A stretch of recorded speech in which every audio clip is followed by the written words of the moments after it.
अस्सलामुअलैकुम dear novel readers, welcome to my channel. Novel दीवानगी किस्त नंबर 22 कलमैनी राजपूत। आज भी रूहान खान ने हानी को यूनी से वापसी पर पिक किया। सारा रास्ता मुकम्मल खामोशी रही थी। दोनों एक साथ ही गाड़ी से उतरे, अंदर लाउंज में इंटर हुए थे। लाउंज में रोहा के साथ आज अजलीन बैठी थी।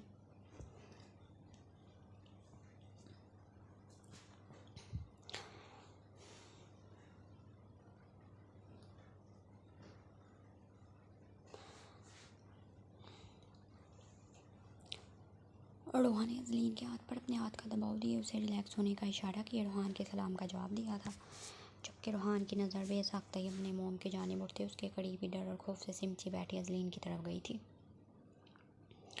और फिर उसे बेसाख्ता ही उस दिन का वाक़या याद आया था जब वो यूं ही रोहान खान को देख चिल्लाना शुरू कर गई थी। और फिर अरीश ने आते उसे रिलैक्स किया था। मोम, मेरे रूम में काफ़ी भिजवा दें। रोहान खान नहीं चाहता था कि इस छोटी सी लड़की की तबीयत ख़राब होती, इसलिए मोम से मुखातिब हुए। फिर अपना लैपटॉप वाला बैग था मैं ऊपर की जानिब चल दिया ताकि अजलीन रिलैक्स रहे। और उसके जाते ही अजलीन ने गहरा सांस भरा और अपनी आंखों में आई नमी को पीछे को धकेलते हानि की तरफ देखा था, जिस पर हानि ने आगे बढ़े उसे अपने आसार में लिया था। अजलीन मेरी जान, तुम क्यों इतना पैनिक कर जाती हो? देखो हम सब तुम्हारे पास है ना। हानि ने आगे बढ़े अजलीन को रिलैक्स किया था, जबकि रोहा भी अजलीन के सर पर हाथ रखे हानि का इसका ख्याल रखने का कहती किचन के जानिब चल दी ताकि रोहान के लिए कॉफ़ी बना। कुछ देर पहले उसे कॉफ़ी देनी भी मुलाजमा ही आई थी, जिस पर रोहान खान ने उससे हानि के बारे में पूछा तो उसने बताया कि वो अजलीन के कमरे में है, जिस पर रोहान ने गहरा सांस भरते सर झटका था। अभी कुछ देर तक आ जाएगी, लेकिन नहीं। अब तकरीबन 1 से 1.5 घंटा होने को था, लेकिन हानि अभी तक वापस अपने कमरे में नहीं। इतनी सख्ती करने के बावजूद भी मजाल है जो ये मेरी कोई बात सुन ले। रोहान खान ने गहरा सांस भरे, फिर अपना लैपटॉप खोला था ताकि कुछ देर काम में मसरूफ़ हो सके, लेकिन उसकी सोच की सुइयां न जाने क्यों लेकिन बार बार हानि पड़ी जा रही थी।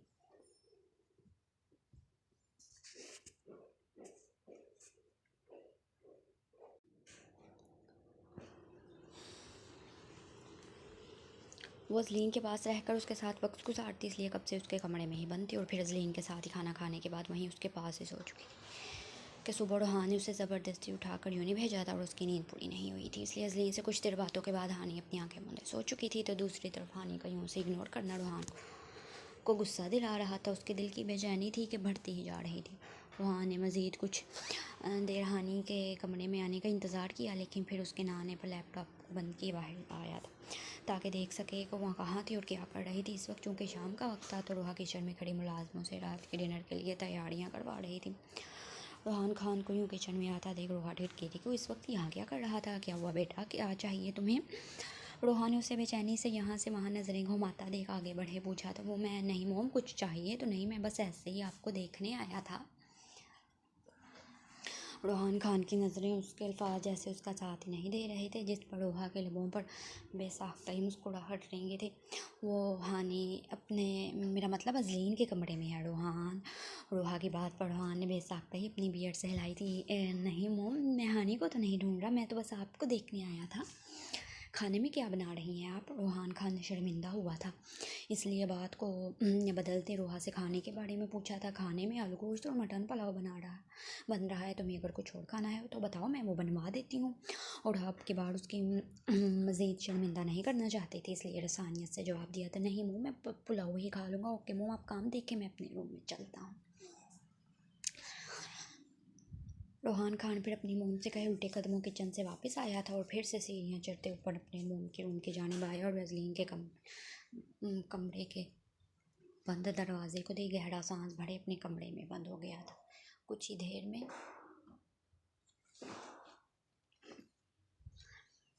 घर के सब अफराद खान मिला के डाइनिंग टेबल पर मौजूद थे, सिवाय अजलीन और हानि के। उन्होंने अपने रूम में ही पिज़्ज़ा मंगवा लिया था और फिर हानि का अजलीन को अकेला छोड़ के नीचे आकर डिनर करने को दिल नहीं चाहा, इसलिए इसके रूम में ही बैठ गई थी।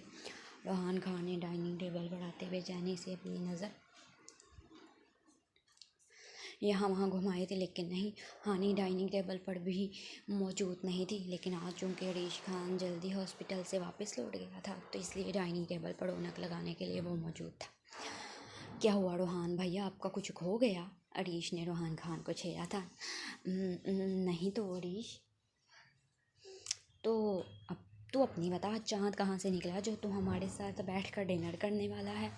रोहान ने अपने चेहरे के तासुरात ठीक की। अरीश खान के साथ वाली कुर्सी पर बैठते बात बदलने की खातिर उल्टा उससे सवाल किया था कि वो आज डिनर के लिए कैसे मौजूद था, जबकि रोज़ तो वो डिनर के बाद ही घर आया करता था।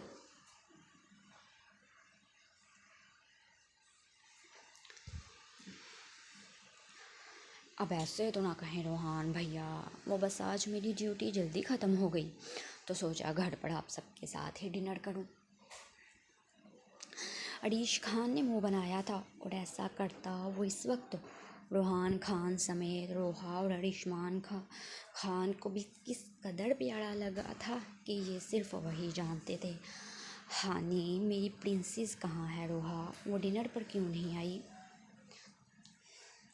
हानी की गैर मौजूदगी को महसूस की अरिशमान खान ने रोहा से मुखातिब हुए पूछा था।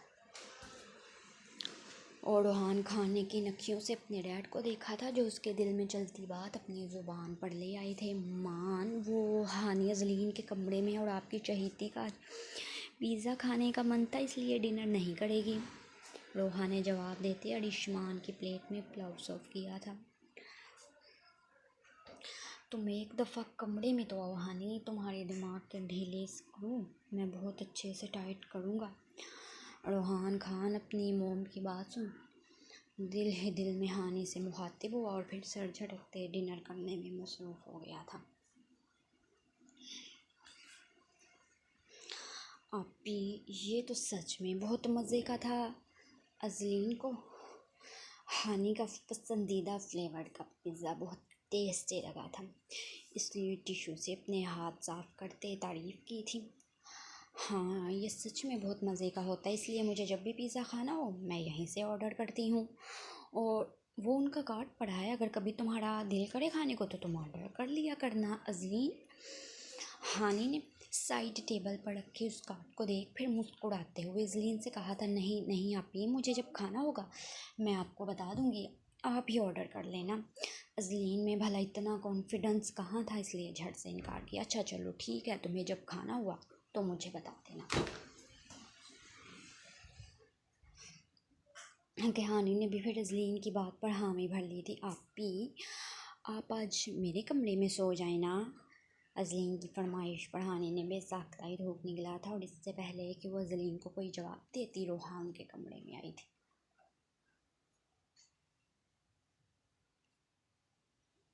क्या कर रही हैं मेरी दोनों बेटियां? रोहा ने नोट किया कि हानि की मौजूदगी में अजलीन बहुत खुश रहती थी। अब भी वो जब कमरे में दाखिल हुई तो अजलीन के चेहरे पर गहरा सुकून था, जिसे देख रोहा के दिल को तसल्ली हुई थी। कुछ नहीं मोम, आप आएँ। हानि ने अपनी मोम को अपने पास बेड पर बैठने को कहा, जिस पर रोहा चलते हुए उनके पास आकर बैठ गई थी। आंटी मैं आप इससे कह रही थी कि वो आज मेरे कमरे में सो जाए, मेरे पास। अजलीन ने अब की बार रोहा से फरमाइश की थी। नहीं अजलीन बेटा, हानि अपने कमरे में ही सोएगी, मैं हूँ ना तुम्हारे पास, क्या तुम्हें मेरे साथ रहना अच्छा नहीं लगता?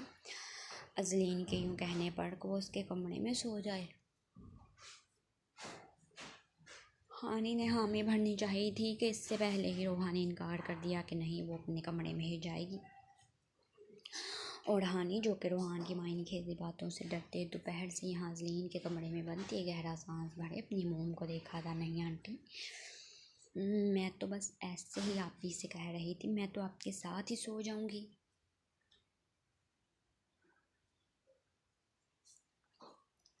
अजलीन ने झट से जवाब दिया था कि कहीं रोहा उसकी बात का बुरा ही न मना ले।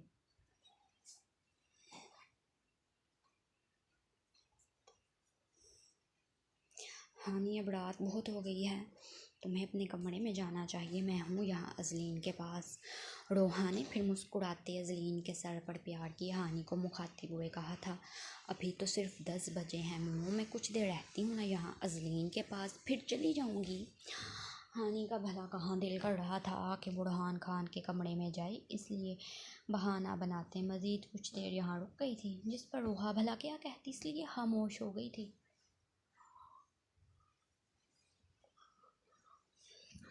हानि ने बेसाख्ता ही थूक निकलते जो ही रोहान के कमरे का दरवाज़ा खोला तो सिगरेट की स्मेल उसके नाक के नथनों से टकराई थी। और फिर अपने कदम अंदर की जाने बढ़ाए देखा तो पूरा कमरा अंधेरे में डूबा हुआ था। दरवाज़ा लॉक करो।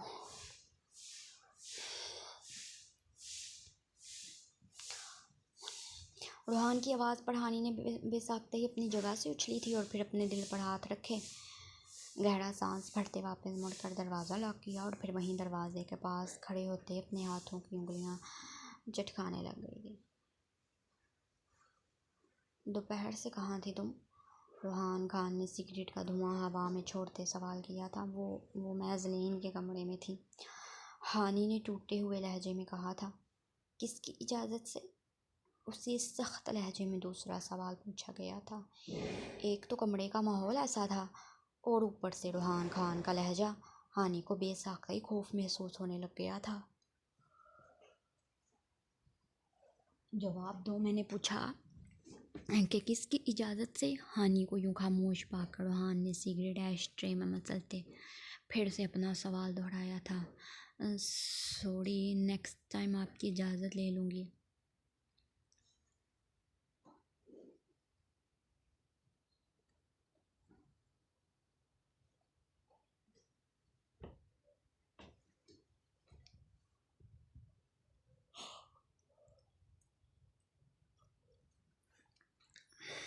और रोहान खान जो उसे सज़ा देने का सोच रहा था, हानि को यूँ इतनी आसानी से सॉरी बोलते देख सर झटका था। यहाँ हो।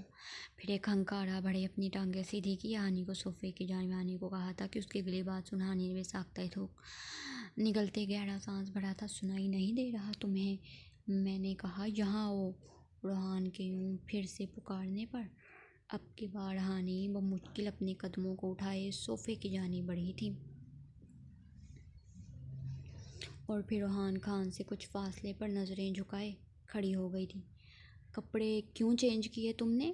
हानि के बदन पर इस वक्त वो सुबह वाला चूड़ीदार पजामा और लॉन्ग फ्रॉक मौजूद नहीं थी। वो इस वक्त ढीले ढाले से ट्राउज़र और शर्ट में मलबूस थी और ये कपड़े उसने कुछ देर पहले चेंज किए थे ताकि सुकून से सोच सकेगी कि उसे उन कपड़ों से उलझन हो रही थी।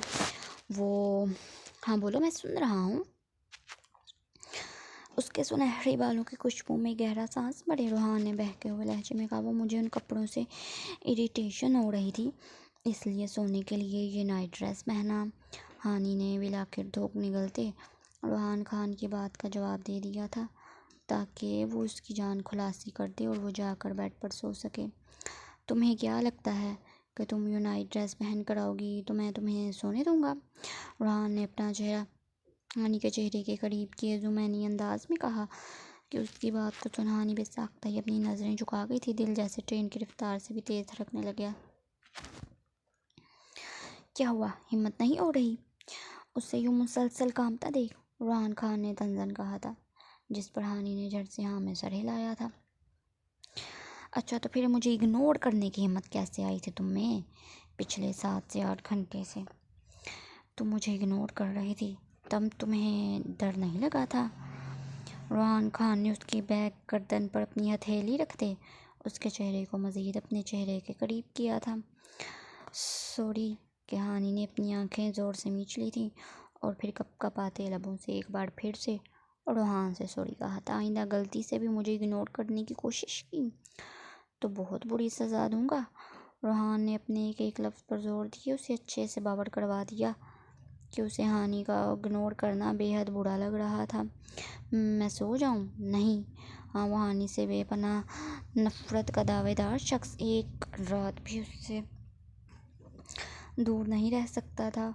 और हानि की सारी मुज़ाहमतें रोहान खान के बाजुओं के हसार में ही कहीं दम तोड़ गई थी।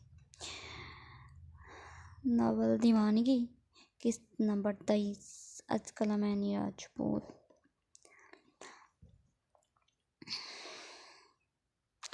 अजलीन जब से खान मिलाई थी कमरे में ही बंद होकर रह गई थी। हाँ, उसे तो कमरे में रहने से कोई परेशानी नहीं थी, लेकिन हानि को भला कहाँ सुकून था। आज चूँकि मौसम अच्छा था इसलिए बाहर जाकर आइसक्रीम खाने का प्लान बनाया था। रोहान हानि को ड्रॉप किए वापस ऑफिस चला गया था। कि आज ऑफिस में कुछ ज़रूरी मीटिंग थी। यूँ रूहान खान और रेशमान खान अभी तक ऑफिस में ही मौजूद थे। इस वक्त रात के 9 बज रहे थे। रूहान खान चूँकि उसे यूनिवर्सिटी से ड्रॉप किए वापस जा चुका था, इसलिए हानि ने जी भर कर अपनी नींद पूरी की थी। आसमान पर दोपहर से ही बादलों का राज था और ठंडी हवा चल रही थी।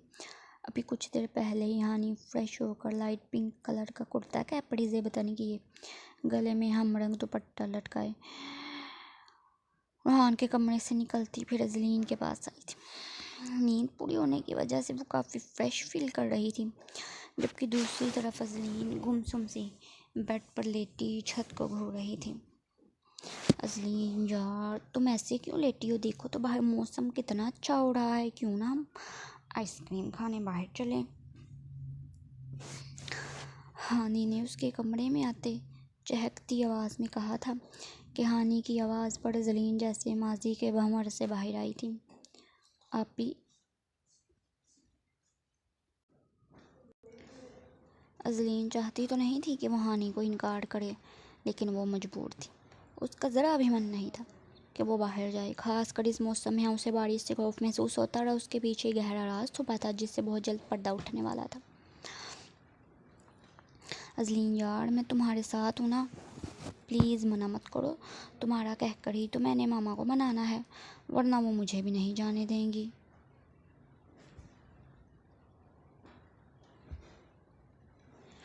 अब की बार हानि ने आगे बढ़ते अजलीन का गाल खींचते मिन्नत भरे लहजे में कहा था कि अजलीन उसकी हल्की सब्ज़ रंग आंखों में अपने लिए मिन्नत एक अब की बार इनकार नहीं कर पाई थी। तो ठीक है, फिर मैं अभी हरीश को बोलती हूँ कि हमें आइसक्रीम खाने बाहर जाना है।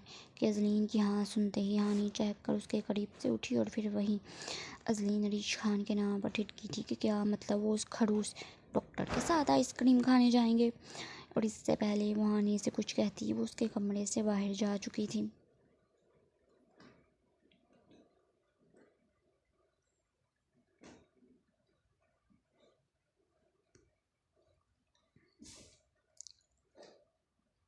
मम्मा, आप भी चले ना हमारे साथ, आज बहुत दिनों के बाद हरीश खान और रोहा ने हानि के लबों पर मुस्कुराहट देखी थी। वो बिल्कुल पहले वाली हानि की तरह पूरे घर में चहकती फिर रही थी, जिस पर रोहा ने दिल ही दिल में माशाल्लाह कहते उसकी नज़र उतारी थी। हाँ मोम, छिपकली ठीक ही कह रही, आप भी साथ आ जाएं, वरना इसका क्या भरोसा है, आइसक्रीम के बहाने मुझे ले जाएगी और फिर घंटों शॉपिंग मॉल में खड़ा करेगी। हरीश खान ने दुहाई देने वाले अंदाज में कहा था, साथ ही हानि को तंज करना नहीं भूला था। और रोहा भला अपने बच्चों को कैसे इनकार करती, इसलिए उनके साथ जाने की हामी भर ली थी। तो ठीक है, फिर मैं भी जाकर अजलीन को कहती हूँ कि वो रेडी हो जाए, मैं रेडी ही हूँ। हानिया चहकती वापस मुड़ने लगी कि रोहा की आवाज़ पर उसके कदम रुके थे। हानि, क्या तुमने रोहान को बताया? अपनी मोम की आवाज़ पर हानि ने मुड़कर उन्हें देखा था। नहीं, उन्हें क्यों बताना है मोम? हानि ने साफ गोई से जवाब दिया था। रोहान खान का इतना डर उसके दिल में बैठ गया था कि अपनी मोम के सामने भी उसे रोहान कहकर मुहातिब नहीं किया था, जबकि रोहा और हरीश खान उसके रोहान को मुहातिब करने के अंदाज पर ठिठके थे। वो जो हर वक्त पूरे घर में रोहान रोहान करती थी, अब उनसे उन्हों कहकर उसे मुहातिब कर रही थी। ये कैसी बात है हानि, तुम अब शादीशुदा और कहीं भी आने जाने से पहले रोहान से इजाज़त लिया करो। चलो शाबाश, उसे कॉल करके पूछ लो। तब तक मैं अपनी चादर लेकर आती हूँ। हरीश खान, जो पहले ही अपने कमरे से गाड़ी की चाबी लेने जा चुका था, अब रोहा ने भी हानि के सर पर हाथ रखे उसे समझाया था और फिर अपने कमरे की जानिब चल दी थी। जबकि पीछे हाँ सोच में पड़ गई थी कि वो रोहान को कैसे कॉल करे और कॉल करके उससे कहे क्या। वो बहुत कंफ्यूज हो रही थी।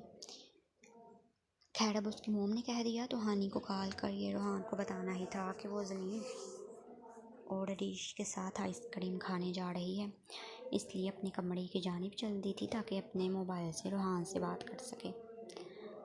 कमरे में आते हानि ने अपना मोबाइल उठाए, रोहान को कॉल मिलाई। उसका दिल ज़ोर शोर से धड़क रहा था, मुसलसल बेल जा रही थी, लेकिन दूसरी तरफ से कॉल नहीं उठाई जा रही थी।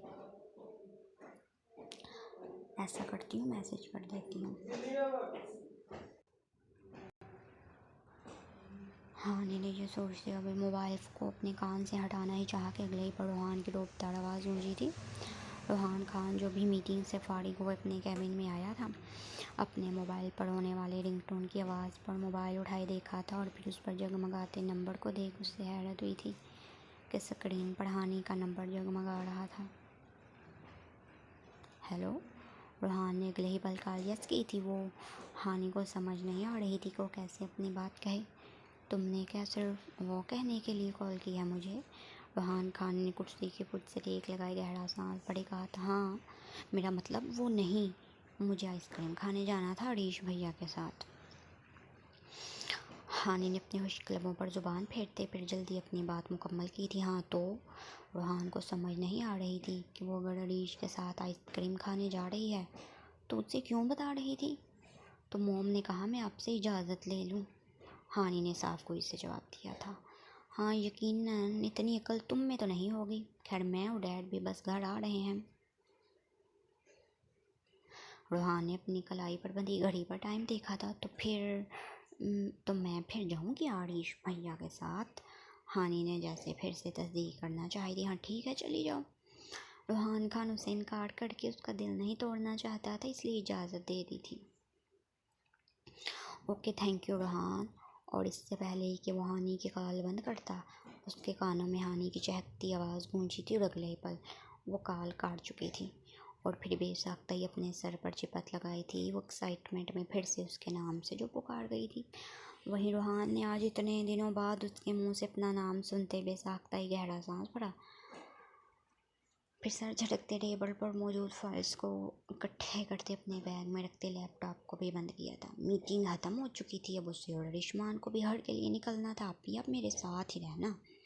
अजलीन ने लाउंज से गुजरते हानि के हाथ पर मज़ीद अपने हाथ की गिरफ्त मजबूत की थी। अजलीन जो आज इतने दिनों बाद फिर से बाहर की दुनिया देखने जा रही थी, डर और खौफ से हानि के हाथ पर गिरफ्त मजबूत बनाई थी। मैं तुम्हारे साथ ही हूँ यार, हानि ने उसे रिलैक्स किए कहा था। हाँ वो अजलीन के डर को समझ सकती थी। चलें अरीश भैया। अरीश खान जो अपनी शहादत की उंगली में गाड़ी की चाबी को घुमाए सीढ़ियाँ उतर रहा था, हानि ने उसे मुखातिब किया, जिस पर अजलीन ने भी एक सरसरी सी नज़र उस पर डालते जल्दी अपनी नज़रों को झुका लिया था। इस वक्त वो ग्रे ड्रेस पैंट के साथ ब्लैक शर्ट पहने बेहद हैंडसम लग रहा था, जबकि अरीश खान ने बेसाख्ता ही नज़रें उठाई उस बड़ी सी चादर में लिपटे उस नाजुक से वजूद को देखा था। अब वो पहले से काफ़ी बेहतर थी, लेकिन उसके चेहरे पर डर और खौफ आज भी मौजूद था, जिस पर अरीश खान ने सख्त से अपनी मुठ्ठियाँ भींची थी। हाँ वो चाहता था वो जलीन के चेहरे से इस डर और खौफ को दूर करे, लेकिन वो चाहकर भी ऐसा नहीं कर सकता था, जैसे उसके बस में कुछ था ही नहीं। हानि, मैं गाड़ी में हूँ, मोम को लेकर आ जाओ। अरीश खान जानता था असलीन उसकी मौजूदगी में नर्वस हो रही होगी, इसलिए हानि को अपनी मोम के साथ आने का कहते। लाउंज से गुजरते बाहर पोर्च की जाने बढ़ा और उसे यूँ जाते देख असलीन ने अपने चेहरे पर हाथ फेरा था। अरीश खान के साथ फ्रंट सीट पर उसकी मोम, जबकि पीछे हानि और अजलीन बैठी। तो उसने गाड़ी स्टार्ट की थी और फिर कुछ ही ड्राइव के बाद उनकी गाड़ी यहाँ के फेवरेट आइसक्रीम पार्लर के सामने जाकर रुकी। हाँ तो लेडीज़ बताएं, यहाँ आइसक्रीम खाएंगी या फिर अंदर जाना है? अरीश खान ने गाड़ी को पार्किंग में लगा दिया, अपनी सीट से ज़रा सा मुड़ते गर्दन तिरछी किए पूछा था। ऑफ कोर्स अंदर जाकर खाएंगे। ये हानि थी जिसने चहक कर कहा था। आप भी, मुझे नहीं अंदर जाना, यहीं खा लेते हैं ना। अजलीन इतने ज़्यादा लोगों में नहीं जाना चाहती थी, इसलिए हानि कहा था अजलीन मैं हूँ ना तुम्हारे साथ, तो फिर डर किस बात का है। चलो अंदर चल कर खाना खाते हैं, ज़्यादा मज़ा आएगा। हानि ने उसके हाथ की पुश्त पर अपने हाथ का दबाव दिए उसे रिलैक्स किए कहा था। हानि बेटा, अगर अजलीन नहीं चाहती तो क्यों उससे ज़बरदस्ती कर रही हो? रोहा ने अजलीन की धीमी आवाज़ में कही गई बात को सुन लिया था, कि वो अंदर नहीं जाना चाहती, इसलिए हानि को टोका था कि उसके साथ ज़बरदस्ती ना करे। हाँ, वो देख रही थी कि अजलीन जब से घर से बाहर निकली थी उसके चेहरे पर डर और खौफ के असरात थे। हाँ मोम ठीक ही कह रही हैं हानि, तुम सब यहीं रहो, मैं अभी आइसक्रीम ले आता हूँ। और अब की बार अड़ीज ने कहा तो हानि मुंह बना कर रह गई थी, लेकिन फिर अजलीन का ख्याल की हामी भर ली थी कि ठीक है वो यहीं आइसक्रीम खाए।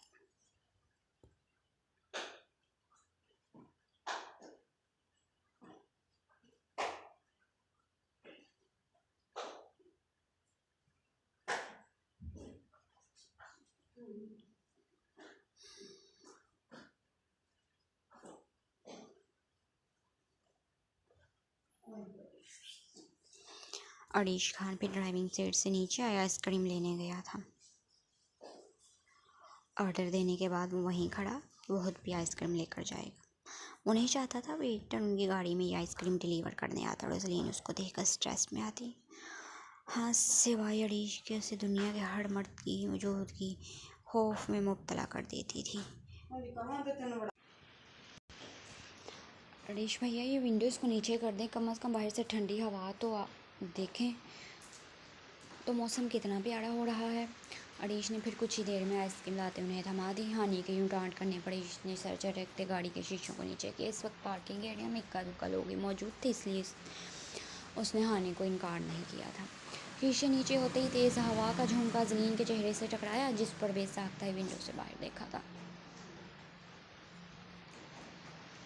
ठंडी हवा जहाँ उसे पुरसकून कर रही थी, वहीं अरसू फैला अंधेरा उसके डर और खौफ में इजाफा कर रहा था, जिस पर वो जल्दी से अपना रुख मोड़े हानि की तरफ कर गई थी। आइसक्रीम तो यहीं खा ली, लेकिन इतने दूर आए तो कुछ पिक्चर्स ही ले लेते हैं, आवाज़ नहीं वहाँ जा कुछ पिक्चर्स बनाते हैं। हानि ने अपनी आइसक्रीम ख़त्म की, धीरे धीरे आइसक्रीम का चम्मच अपने मुंह की तरफ ले जाती अजलीन को देखा। हानि जो चाह रही थी कि बाहर आई है तो थोड़ा इंजॉय ही कर ले। जो गाड़ी में बैठ कर आइसक्रीम तो खा ली थी, लेकिन उसके दिल को सुकून नहीं आया था। नहीं, मुझे बाहर जिस कदर अंधेरा फैला हुआ था अजलीन हरगिज़ भी नहीं चाहती थी। अच्छा ठीक है, तुम नहीं जाना चाहती तो कोई बात नहीं मोम, आप ही आ जाए मेरे साथ। हानि ने अब की बार उसके साथ ज़बरदस्ती नहीं की थी। हाँ ले जाएं इसे मोम, वरना सारे रास्ते हमारा सर खाती रहेगी कि हमने इसे पिक्चर्स नहीं बनाने दी और गाड़ी में ही आइसक्रीम खिला दी। अरीश खान ने अपनी आइसक्रीम ख़त्म करते, टिश्यू पेपर से हाथ साफ करते, सर झटकते मुस्कुरा कर तंज किया था, मैं बस 2 मिनट में आती हूँ अजलीन। अजलीन का गाल खींचते हानि गाड़ी से बाहर आई थी।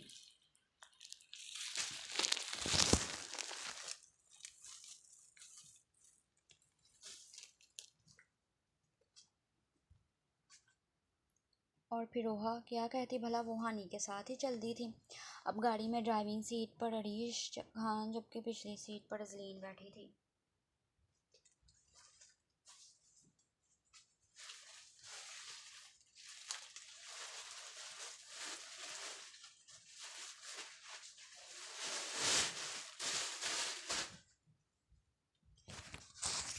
उन्हें गाड़ी से बाहर जाते देख अजलीन ने बेसाख्ता ही मुंह बनाया था। हाँ, वो हानि के साथ बाहर नहीं जाना चाहती थी, लेकिन यहाँ अकेले अरीश खान के साथ भी नहीं रहना चाहती थी। उसे अपनी हालत देख बेसाख्ता ही रोना आया कि उसे हानि की बात मानकर घर से निकलना ही नहीं चाहिए था, जबकि अरीश खान फ्रंट मिरर से उसके चेहरे के एक एक तासु को बड़ी गौर से देख रहा था।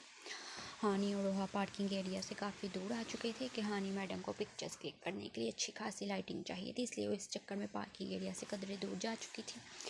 और फिर एकदम बार दिल गरजना शुरू हुए और देखते ही देखते आसमान से पानी की बूंदें टपकना शुरू हो गई थी।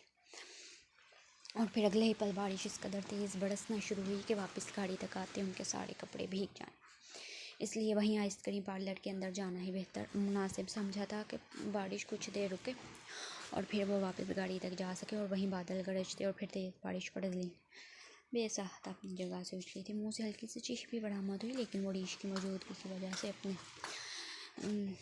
डर पर काबू पाते अपनी चादर को अपनी मुट्ठियों में सख्ती से भीग गई थी। हाँ, वो अरीश पर जाहिर नहीं करना चाहती थी कि उसे बादल गरजने और बारिश से किस कदर डर लगता था। आंखों में नमी तैरने लगी और फिर देखते ही देखते उसकी गाल आंसुओं से भीगने लग गए। अरीश खान जो कि कंफर्टेबल करने के लिए मोबाइल में मसरूफ़ होने का दिखावा कर रहा था, यूँ एकदम ही तेज़ बारिश बरसने और फिर अजलीन के शीश पर बेसाख्ता ही पीछे को मुड़ा। काम डाउन अजलीन, कुछ नहीं हुआ, मैं यहीं हूँ तुम्हारे पास। अरीश खान ने उसे बुरी तरह पैनिक होते देख नरमी से पुकारा था, लेकिन नजरीन इस वक्त उसकी पुकार सुन कहाँ रही थी। वो अपने आप में सिमटती मुसलसल रो रही थी, जबकि उसके होंठ सरगोशी में कुछ अल्फाज अदा कर रहे थे जिन पर गौर किया अरीश खान ठिठका था। नहीं नहीं, मेरे पास मत आना। नजरीन से सत्ते हुए टूटे हुए लफ्ज़ों में बार बार यही बात दोहरा रही थी, जैसे माजी का साया उसके जहन के पर्दों पर लहरा रहा था। बारिश, हाँ वो बारिश में ही आया था। नहीं। और अब की बार नजरीन ने एक ज़ोरदार चीख मारी। अरीश खान जो कि उसी पर नजरें जमाए बैठा था कि वो भी कुछ देर तक रिलैक्स हो जाएगी, उसके चीख मारने पर जान चुका था कि वो बारिश की वजह से यूं डर रही थी। अगले ही पल अपने चेहरे पर हाथ फेरते अरीश खान ने फ़ौरन से गाड़ी की विंडो बंद की। नजरीन इधर मेरी तरफ देखो, कुछ नहीं हुआ, तुम सेफ हो।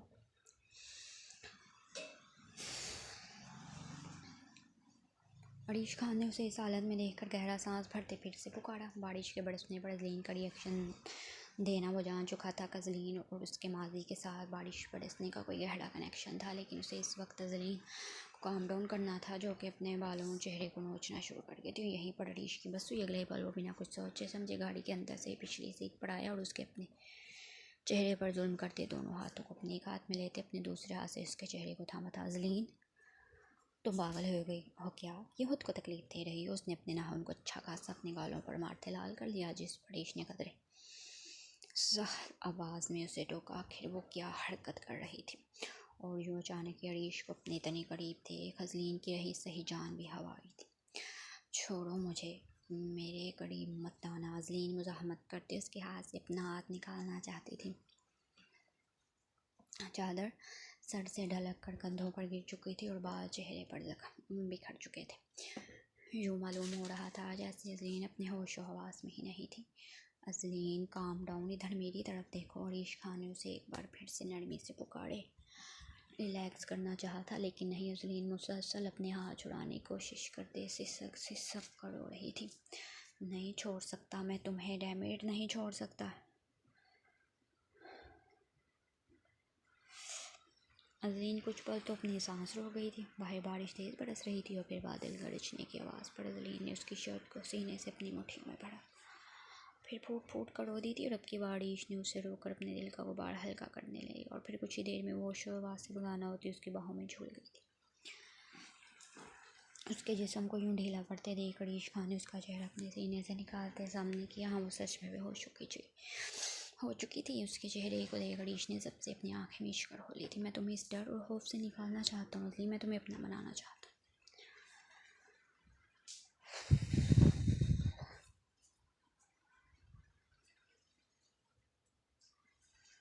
अब वो अपना सर हाथों में गिराए मुसलसल नजरीन के बारे में सोच रहा था। जज्बाती बनकर वो नजरीन किस कदर करीब चला गया था। अरीश ने कुछ देर पहले वाली अपनी बेखुदी पर गहरा सांस भरा था। वो जानता था कि वो उस पर अभी ऐसा कोई हक नहीं रखता था, लेकिन वो यूं ही अपने सीने से लिपटाए उसके सारे दर्द जज्ब कर लेना चाहता था। कुछ देर में जब रूहा और रूहानी बारिश रुकने पर वापस गाड़ी तक आई तो नजरीन को बेहोश देख वो भी परेशान हुई, जिस पर अरीश ने उन्हें बताया था कि वो अचानक ही पैनिक होते फिर बेहोश हो गई।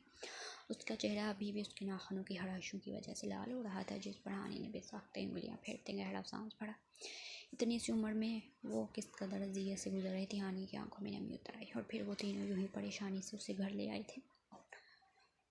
क्या हुआ रूहा? नजरीन बेटी ठीक तो है? रिश्मा ने परेशानी से रूहा को देख पूछा। ईश को उसके कमरे में ले जाओ और हानि तुम उसके साथ जाओ।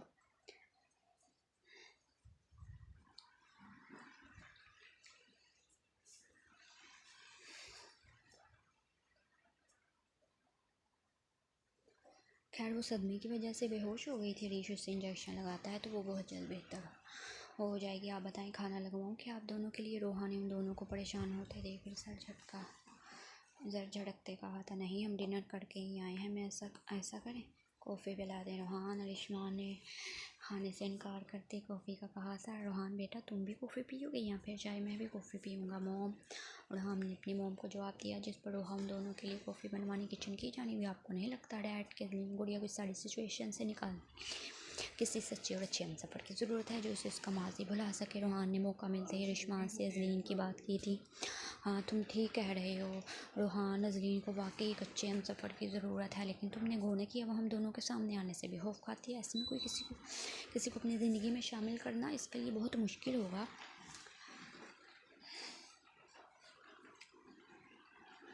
इश्मान ने बेसाख्ता गहरा सांस भरते रोहान से कहा था। उसे रोहा से मालूम हुआ था कि ज़लीना भी सिर्फ 18 साल की थी और इतनी सी उम्र में उसके साथ ये सब कुछ हो गया। यकीनन इस सब से बाहर निकलने के लिए बहुत वक्त दरकार। वो मेरी नज़र में एक लड़का है डैड, जो ज़लीन गुड़िया को उसके माजी समेत अपना लेगा। लड़का? तुम्हारी नज़र में ऐसा कौन सा लड़का है? रोहान की बात पर इश्मान ने तजस्सुस से पूछा। वो डैड, अरीश।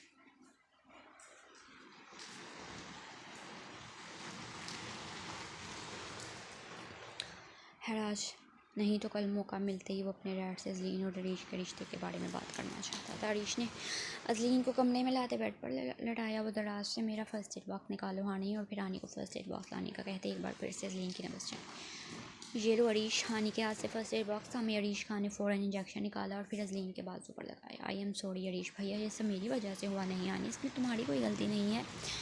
एक ना एक दिन तो अज़लीन को अपने डर का सामना करना ही है। सो आज कर लिया और तुम परेशान मत। तो मैंने उसे सुकून का इंजेक्शन दे दिया है, सो जाएगी। तुम भी जाओ अपने कमरे में आराम करो। अरीश ने हानी के मुरझाए हुए चेहरे को देख उसे समझाया था ताकि उसका गिल्ट कुछ कम हो कि वो इस सब का कसूरवार खुद को जो ठहरा रही थी। नहीं अरीश भैया, मैं कुछ देर यहीं बैठी हूँ, जब मोम आ जाएंगी तो फिर चली जाऊँगी। हानी अज़लीन के पास बैठ गई थी। अच्छा चलो ठीक है, मैं भी अपने कमरे में जा रहा हूँ। एक आखिरी नज़र अज़लीन के मुरझाए हुए चेहरे को दे अरीश खान ने गहरा सांस भरे उसके कमरे से बाहर आया, जबकि पीछे हानी अज़लीन के करीब ही बैठती उसके हाथ थाम गई थी। आई एम सॉरी यार, मुझे माफ़ कर दो। हानी को अज़लीन की हालत देख बहुत बुरा लग रहा था, इसलिए उसका हाथ था मैं माफ़ी मांगी। अरीश खान अज़लीन के कमरे से बाहर निकला तो उसका सामना रोहान से हुआ था।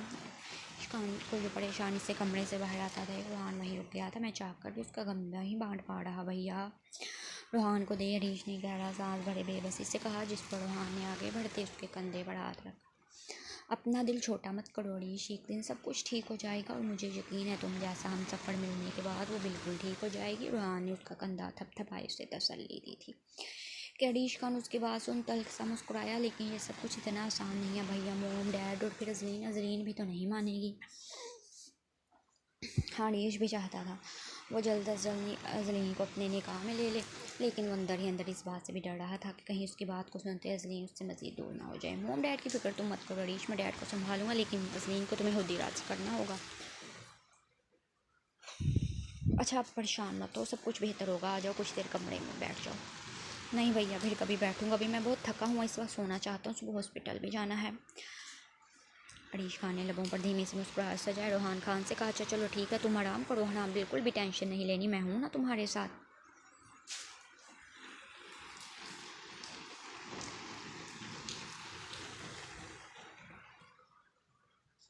रोहान खान ने दोबारा उसे अपने साथ आने पर इसरार किया था कि उसके चेहरे से ही वो बहुत थका हुआ मालूम लगा, इसलिए उसे आराम करने का है। एक बार फिर से न होने की तसल्ली। जी रोहान भैया, इसलिए पुरसकून हूँ कि आप मेरे साथ हैं। अरीश ने भी जवाबन मुस्कुरा कर कहा, फिर रोहान से बगल गिर हुए गुड नाइट भैया कहते अपने कमरे में आए।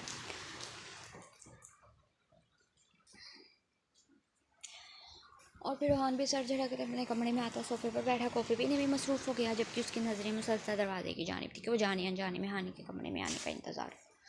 बाहर मौसम बहुत खुशगवार था, हल्की फुल्की बारिश के साथ तेज़ हवा चल रही थी, इसलिए वो कुछ देर के बाद कॉफ़ी का मग था में बालकनी का दरवाज़ा खोले वहीं आ गया। फिर ना जाने किन सोचों में गुम वो हर सुबह से अंधेरे पर नजरें जमाई कॉफ़ी के घूंट बढ़ रहा था।